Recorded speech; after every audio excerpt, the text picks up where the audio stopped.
Hi everyone, welcome back to DK Sharma education hub. आज के lecture में हम फर्दर मेकिंग ऑफ कॉन्स्टिट्यूशन वाले टॉपिक को ही प्रोसीड करेंगे, जिसमें जो मेन फोकस रहेगा that would be on the government of India act 1858 पढ़ेंगे। फिर कुछ इंडियन काउंसिल्स एक्ट आती हैं 1861, 1892, 1909, फिर 1990, 1935। मुझे पता है आपको ये थोड़ा टफ लग रहा होगा कि ये क्या क्या बोल रही है, ठीक है, बट अभी हम सीक्वेंस में करेंगे तो आपको ये बहुत ईजी लगने वाला है। ओके, सो रेगुलेटिंग एक्ट हमने कर लिया था, regulating act of 1773। After that हमने पिट्स इंडिया एक्ट कवर करा, that is under 1784। And after that charter act start हो जाते हैं, चार्टर एक्ट ऑफ 1786, फिर चार्टर एक्ट ऑफ 1813, फिर प्लस 20 करते जाओ प्लस 20 करते जाओ तो 1853 तक ये चलते हैं। ठीक है, तो ये हमने कवर कर लिया था लास्ट लेक्चर में। तो जो इसका मेन फोकस होगा that would be on the particular topics as given on the slide.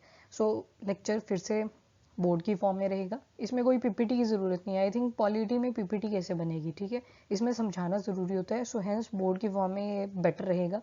हाँ, आर्ट एंड कल्चर वगैरह जो होता है उसमें पीपीटी चल जाती है, ठीक है। तो बिना देरी के अब स्टार्ट करते हैं। सो आज हम करेंगे गवर्नमेंट ऑफ इंडिया एक्ट 1858 के बारे में।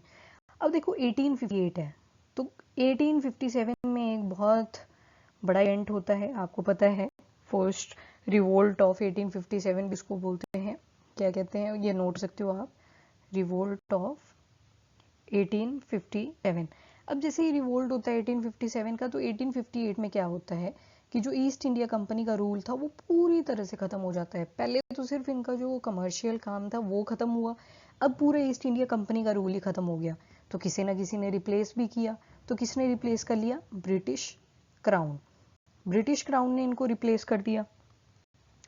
अब देखो जितने भी मेरे प्रोविजंस हैं, पावर्स हैं, वो सारी अब किसके अंदर आ गई? That is British crown. तो ये बन गया अब वहाँ के हेड्स, कहाँ के? दैट इंडिया के। पहले ईस्ट इंडिया कंपनी रूल कर रही थी, अब ब्रिटिश क्राउन आ चुका है। अब जब ब्रिटिश क्राउन आया है तो ईस्ट इंडिया कंपनी के टाइम पे जो पोस्ट होती थी that was of the governor general. अब ब्रिटिश क्राउन की आ गई तो गवर्नर जनरल की पोस्ट गई और यहाँ पे नई पोस्ट आती है जिसको बोलते हैं वाइसरॉय। मतलब जो हेड होंगे वो कौन होंगे? अब वाइसरॉय।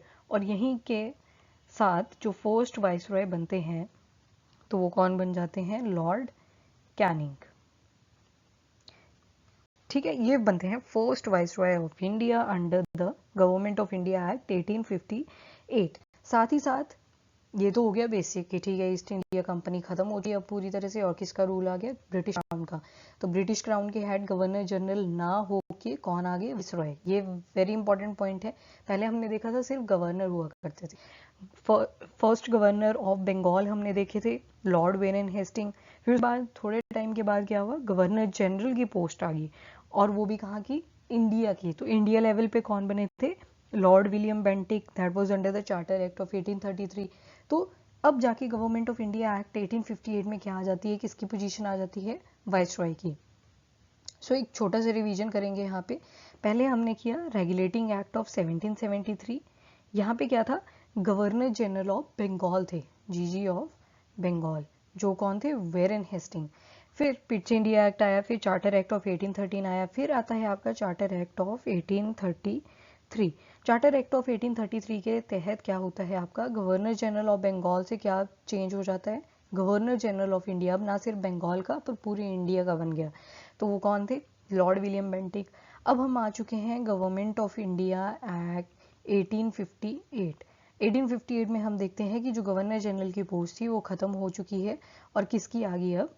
तो वाइसरॉय। तो ये कुछ मेन पॉइंट्स हैं जो कि आपको याद रखने पड़ेंगे in the government of India act 1858। इसके साथ साथ एक और पोस्ट ऐड कर दी गई, किसकी? सेक्रेटरी ऑफ स्टेट की। सेक्रेटरी ऑफ स्टेट को असिस्ट करने के लिए 15 मेंबर्स की एक काउंसिल बना दी गई। और ये जो 15 मेंबर्स थे ये सारे क्या करेंगे? अगर सेक्रेटरी ऑफ स्टेट को कोई प्रॉब्लम आ रही है किसी भी इशू पे, वो हेल्प करेंगे। तो असिस्टेंस के लिए क्या बना दिया गया? 15 मेंबर की काउंसिल। और साथ में ये क्या थे? ब्रिटिश कैबिनेट के मेंबर थे।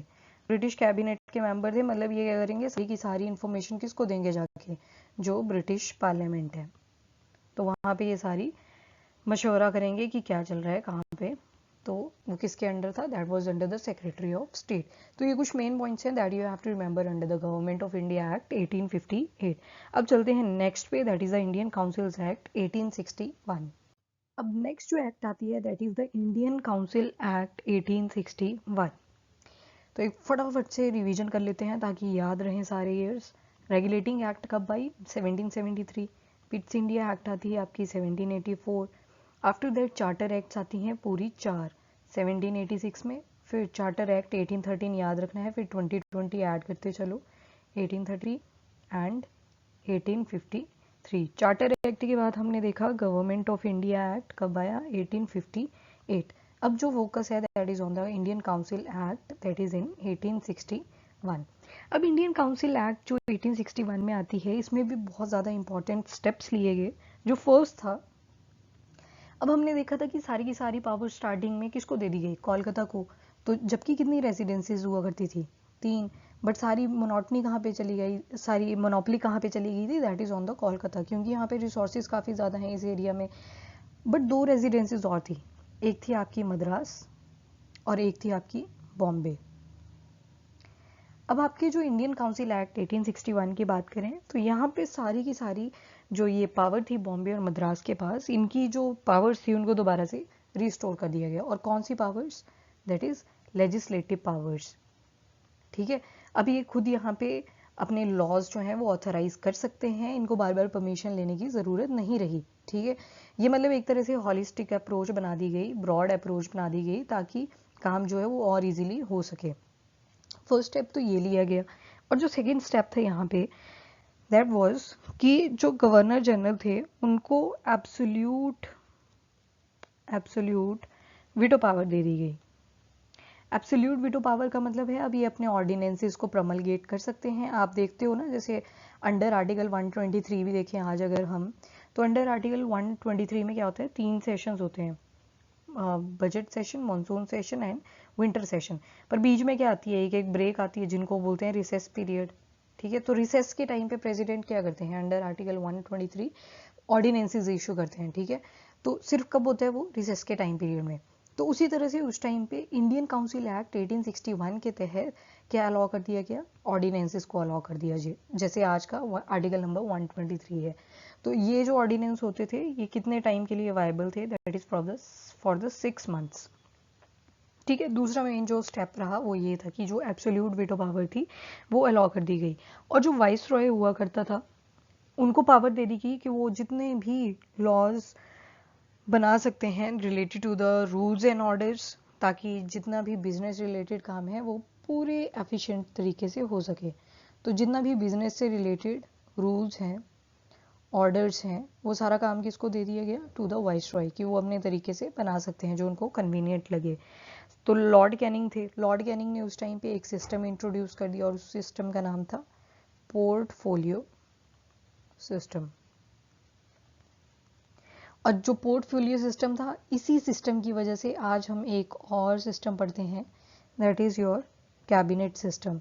देखते हो ना, कैबिनेट मिनिस्टर्स होते हैं, ministry of home affair, defence minister, वो सारे किस में आते हैं? Under the cabinet system. तो क्वेश्चन कैन बी आस्क कि कौन से सिस्टम से कैबिनेट सिस्टम का ओरिजिनेशन हुआ है? तो वो आपका कौन था? Portfolio system. किसने इंट्रोड्यूस करा था? तो लॉर्ड कैनिंग ने। तो वेरी इंपॉर्टेंट पॉइंट। और लॉ मेंबर भी ऐड करेंगे to the executive council of governor general. आपको पता है एग्जीक्यूटिव काउंसिल थी, ऑल पहले भी करे गए थे। और जो हमने फर्स्ट पढ़ा था वो मैकॉले थे जिन्होंने सती सिस्टम को अबॉलिश करा गया था। तो इस वाले एक्ट में that is Indian council act 1861, इसमें भी कुछ लॉ मेंबर्स को ऐड कर दिया गया इन द एग्जीक्यूटिव काउंसिल। तो ये इंपॉर्टेंट पावर थी। तो क्या क्या थे कि एक तो जो लेजिस्लेटिव पावर थी वो दोबारा से दे दी गई बॉम्बे और मद्रास को। एब्सोल्यूट वीटो पावर दे दी गई गवर्नर जनरल को ताकि वो इशू कर सकें ऑर्डिनेंसेस को। ऑर्डिनेंस हमेशा कब इशू करे जाते हैं? ड्यूरिंग द रिसेस पीरियड, अगर आज की बात करें। और उस टाइम ये 6 महीने के लिए वायबल हुआ करते थे। तो ये हम कर चुके हैं। साथ में जो business related rules and order का काम था वो किसको दे दिया गया? वाइस रॉय को। और उस टाइम पे वाइस रॉय थे लॉर्ड कैनिंग। तो लॉर्ड कैनिंग ने एक सिस्टम इंट्रोड्यूस करा जिसको बोलते हैं पोर्टफोलियो सिस्टम, और जो आज का कैबिनेट सिस्टम की तरह है। मतलब पोर्टफोलियो सिस्टम से ही आज का कैबिनेट सिस्टम ओरिजिनेट हुआ है, ये आपको पता होना चाहिए। ठीक है, so this is all about your Indian council act of 1861। अब देखते हैं इंडियन काउंसिल एक्ट ऑफ 1892। तो अब स्टार्ट करते हैं Indian council act of 1892। But before that फिर से एक बार ईयर्स को क्विकली रिवाइज कर लो, जिसको नहीं करना है they can move the video ahead. तो 1773 में आता है आपका regulating act, Pitt's India act आता है इन 1784, फिर उसके बाद चार्टर एक्ट स्टार्ट हो जाते हैं। तो फर्स्ट चार्टर एक्ट आया इन 1786, फिर चार्टर एक्ट ऑफ 1813, फिर 2020 ऐड करते चलो 1833, 1853, उसके बाद गवर्नमेंट ऑफ इंडिया एक्ट आ जाता है in year 1858, and after that Indian council act आ गया पहले, तो कौन सा 1861। अब जो करेंगे that is Indian council act again 1892। ठीक है, तो कम से कम 31 साल के बाद आता है आपका 1892 का इंडियन काउंसिल एक्ट। इसमें ज़्यादा चेंजेस नहीं हुए, बट यस थोड़ी सी ट्राई करी गई कि कुछ ज़्यादा बेटर फीचर्स ऐड करे जा सकें। अब देखो जो हमारा आज का कॉन्स्टिट्यूशन है ना, उसका बेस कहीं ना कहीं इन्हीं एक्ट से है। ठीक है, अब नोटिस करोगे जैसे हमने स्टार्टिंग में पढ़ा था सुप्रीम कोर्ट की एस्टेब्लिशमेंट होती है आपकी अंडर रेगुलेटिंग एक्ट ऑफ 1773, तो आज के कॉन्स्टिट्यूशन में भी है वो चीज़। ठीक है, तो कहीं ना कहीं यहीं से ओरिजिनेशन है। और फिर बाद में हमने बाकी कंट्रीज के कॉन्स्टिट्यूशन पढ़े, उसी तरह से हमने अपना कॉन्स्टिट्यूशन तैयार किया। ठीक है, बट जो इम्प्लीमेंटेशन है वो हम कहाँ से अंडरस्टैंड करते हैं, from the Indian council act. That's why इस चैप्टर का नाम क्या है, मेकिंग ऑफ कॉन्स्टिट्यूशन। ओके, सो अब स्टार्ट करते हैं इंडियन काउंसिल एक्ट ऑफ 1892। इसमें जो पहला मेजर चेंज था कि जो गवर्नर जनरल की काउंसिल थी उसमें नॉन ऑफिशियल मेंबर्स ऐड करे। नॉन ऑफिशियल मतलब ये गवर्नमेंट एम्प्लॉयज नहीं थे, नॉन ऑफिशियल थे, प्राइवेट मेंबर्स थे। कम से कम कितने होने चाहिए, दैट इज 2/5 ऑफ टोटल। तो 2/5 मेंबर कैसे थे, नॉन ऑफिशियल। तो that's a very important point. और ये जो नॉन ऑफिशियल मेंबर ऐड करेगी और मेजॉरिटी कितनी रखी गई, 2/5। इसी से एक कॉन्सेप्ट दिया इन्होंने, that is of the indirect elections. Indirect elections, यह पॉइंट आपको यहाँ पर पता होना चाहिए कि इनडायरेक्ट इलेक्शन का कॉन्सेप्ट कहाँ से आया है, that is from the Indian council act of 1892। उस टाइम पे सिर्फ इनडायरेक्ट इलेक्शन का पता था, कोई सेपरेट से इलेक्शन टर्म नहीं दी गई थी। ठीक है, there was no use of the only election term. आज हम देखते हैं ना प्रेसिडेंट के जब इलेक्शन होते हैं दे आर इनडायरेक्ट इलेक्शन, तो वहां पे सिर्फ ये दोनों वर्ड्स इकट्ठे आए थे, इनडायरेक्ट इलेक्शन। इलेक्शन टर्म कोई नहीं यूज करी गई थी, मतलब अकेले से बोलने की इलेक्शन टर्म यूज करी गई तो नो। और ये इनडायरेक्ट इलेक्शंस का कॉन्सेप्ट आया और साथ में बजट को डिस्कस करने की अथॉरिटी भी दे दी गई। तो डिस्कशन ऑफ बजट, तो वो भी कब से स्टार्ट होता है, from your Indian council act of 1892। तो इनडायरेक्ट इलेक्शन का कॉन्सेप्ट कौन सी एक्ट से ओरिजिनेट हुआ है, from the Indian council act of 1892। अब देख लेते हैं इंडियन काउंसिल एक्ट ऑफ 1909। अब आती है Indian council act of 1909। I must say very important क्यों है। अब इसमें दो लोगों के नाम याद रखने हैं आपको, एक थे मॉर्ले, एक थे मिंटो। जो लॉर्ड मॉर्ले थे इनको बना दिया गया था सेक्रेटरी ऑफ स्टेट, और जो मिंटो थे उनको बनाया गया था वाइस रॉय। इन दोनों के नाम पे इस एक्ट को एक और नाम दिया गया, that is Morley Minto reforms.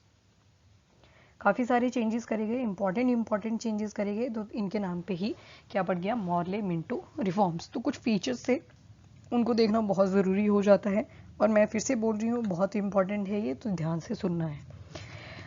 इसमें क्या किया गया, जो आपकी लेजिस्लेटिव काउंसिल है उसके मेंबर्स कर दिए गए इंक्रीज, सेंटर पे भी और प्रोविंसेस पे भी। आपको पता है ना पहले स्टेट्स नहीं थी, पहले प्रोविंसेस हुआ करते थे।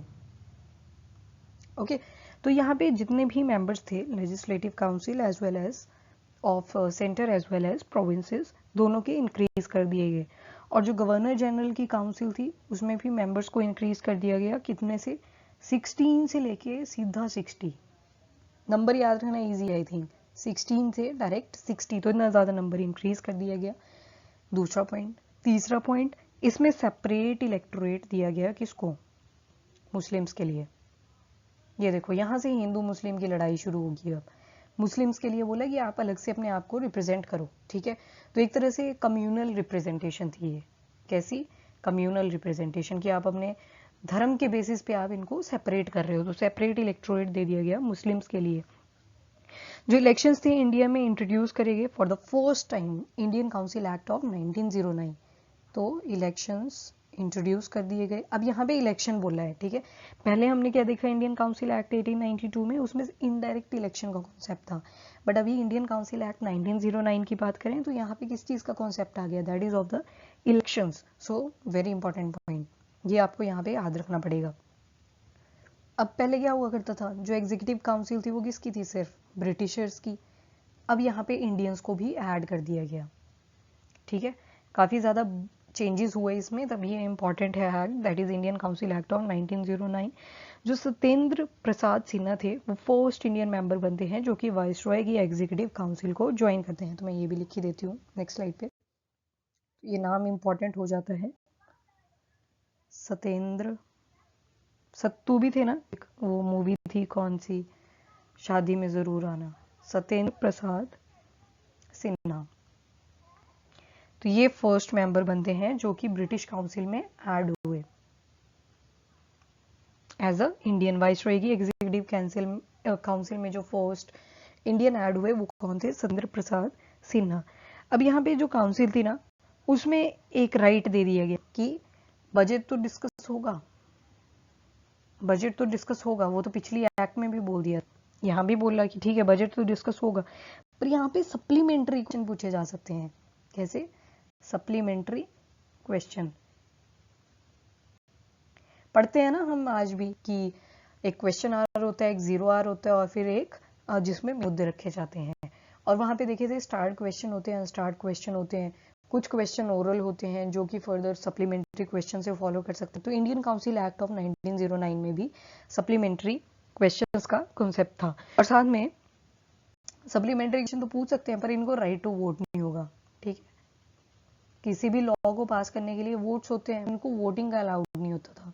जबकि आज के कॉन्स्टिट्यूशन में डिफरेंट सिनेरियो, वो मैं यहाँ ज़्यादा ऐड नहीं करूँगी बिकॉज वो कन्फ्यूजन क्रिएट करेगा। हम हिस्टोरिकल पॉइंट ऑफ व्यू कर रहे हैं यहाँ पे, ठीक है। तो that was your Indian council of 1909।